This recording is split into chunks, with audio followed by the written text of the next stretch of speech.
असटे जावा पचड़ी असटे जावा पचड़ी जे अही तो मम्मी ना कमी असटे जावा पचड़ी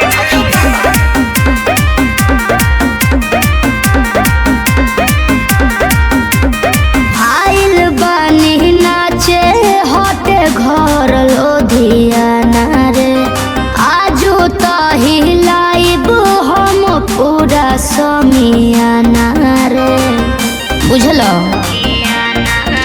अरे आइल बानी नाचे होते घर लोधियाना रे आजो तही लाइब हम पूरा समियाना रे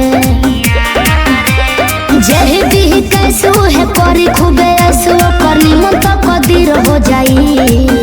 असटे जावा प चढ़ी जे अही तो मम्मीला गंभीर हो जाई। अच्छा असटे जावा प चढ़ी जे अही तो मम्मीला गंभीर हो जाई।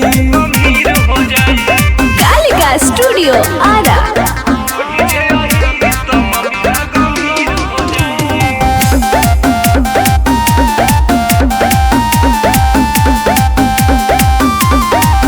भइल बाटे साटा हो धर जने गाटा हो चलो तहरा नामे लिख दी गाओ खेत 2-4 काठा हो। जी राजा सुनो ए भइल बाटे साटा हो धर जने गाटा हो तो चलो तहरा नामे लिख दी खेत 2-4 काठा हो।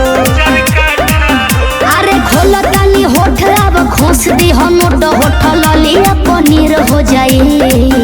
असटे जावा प चढ़ी जे अही तो मम्मीला गंभीर हो जाई। अरे असटे जावा प चढ़ी जे अही तो मम्मीला गंभीर हो जाई। अरे देखल जाइयो असटे जावा पचड़ी असटे जावा पचड़ी जे अही तो मम्मी ना कमी असटे जावा पचड़ी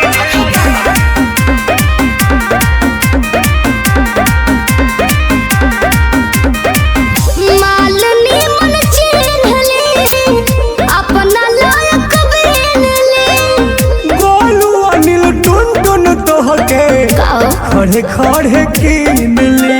अरे तारा बस के बा सुनो माल निमन चिन्हली अपना लायक बेनली गोलू सुनिल टुन तोहके खड़े खड़े कीन ले। सुनो हम हो बानी राजी अब कल रंग बाजी ना तो अफसोस फिर हो जाई। असटे जावा प चढ़ी जे अही तो मम्मीला गंभीर हो जाई। असटे जावा प चढ़ी जे अही तो मम्मीला गंभीर हो जाई।